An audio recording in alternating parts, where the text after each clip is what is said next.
എല്ലാവർക്കും കൈമണ്ണിൽ ഫാമിങ്ങിലോട്ട് സ്വാഗതം.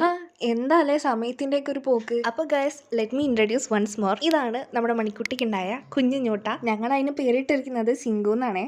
അത്യാവശ്യം ചാടി മറിയാനുള്ള ആരോഗ്യം ആയപ്പോഴത്തേക്കും നമ്മൾ കഴുത്തിലൊരു മണിയൊക്കെ തൂക്കി കൊടുത്തിട്ടുണ്ട്. അപ്പോൾ മണിക്കുട്ടിക്ക് ഈ ഒരു കുഞ്ഞു ഞൂട്ട ഉണ്ടായിട്ട് ഇന്നിപ്പോൾ 18ാമത്തെ ദിവസമാണ്. ദിവസവും പാലുകുടിയിൽ നിന്ന് മാറി ചെറിയ ഇലയൊക്കെ കടിക്കാൻ തുടങ്ങിയപ്പോൾ ജസ്റ്റ് ഒന്ന് തള്ളാമാറിലൂടെ പറമ്പിലോട്ട് തീറ്റാൻ വേണ്ടി വിട്ടിട്ടുണ്ട്. കൊണ്ടുകൊണ്ട് താമസം മാത്രമേ ഉണ്ടായിരുന്നുള്ളൂ. ആ ഇലയും പച്ചപ്പും ഒഴിച്ച് ബാക്കി എല്ലാം കടിച്ചു തിന്നുണ്ടായിരുന്നു. ഇടയ്ക്കൊക്കെ അവളുടെ സൈസിന് പറ്റി 1-2 ഇലയൊക്കെ കടിക്കുന്നുണ്ടെന്ന് പറഞ്ഞാലും ആൾക്ക് നോട്ടം മണ്ണിലോട്ട് തന്നെയാണ്. ചെറിയതായിട്ട് കൈത്തീറ്റയൊക്കെ കൊടുക്കാൻ വേണ്ടി തുടങ്ങിയിട്ടുണ്ട്. പക്ഷെ കണ്ണ് തെറ്റി കഴിഞ്ഞാൽ കല്ലും മണ്ണുമാണ് വായിലുണ്ടാവുക. ഡാമൊക്കെ തുറന്നത് കൊണ്ട് ഇവിടെ അടുത്ത് കനാലുള്ളപ്പോൾ കനാലിനകത്ത് 2 ദിവസമായിട്ട് വെള്ളമുണ്ട്. വറ്റി പോകുന്നതിന് മുന്നായിട്ട് ഞാൻ ഇവളെയും കൊണ്ട് പോയി നല്ല ഒന്ന് കുളിപ്പിച്ചിട്ടുണ്ടായിരുന്നു. പാലക്കാടിലെ ചൂടിനെ പറ്റി പ്രത്യേകിച്ച് വിശേഷിപ്പിക്കാനായിട്ടൊന്നുമില്ലല്ലോ. കനാലിലെ വെള്ളം ആയതുകൊണ്ട് അത്യാവശ്യം നല്ല തണുപ്പുണ്ടായിരുന്നുണ്ടെങ്കിൽ കുളിപ്പിച്ച് കരയിലോട്ട് കയറ്റി 5 മിനിറ്റ് കഴിഞ്ഞപ്പോഴത്തേക്ക് നല്ലപോലെ ഉണങ്ങിയിട്ടുണ്ടായിരുന്നു. കുട്ടിയും തള്ളയും തമ്മിലുള്ള സ്നേഹബന്ധങ്ങൾ അറിയണമെന്നുണ്ടെങ്കിൽ നാടനാടുകൾ തന്നെ വേണം. അതന്നെയാണ് ഇവിടുത്തെ ഹൈലൈറ്റ് എന്ന് പറയുന്നതും. തള്ളയ്ക്കൊരു കുട്ടി ഉള്ളതായിട്ടോ കുട്ടിക്കൊരു തള്ളയുള്ളതായിട്ടോ യാതൊരു അറിവും ഇല്ല അവർക്ക് തമ്മിൽ. ദിവസവും 4 നേരം പാല് കൊടുക്കുന്ന സമയം ഒഴിച്ച് ബാക്കി ഏത് നേരത്തെ കുഞ്ഞിനെ കണ്ടു കഴിഞ്ഞാലും അവളൊന്ന് തട്ടി മാറ്റും.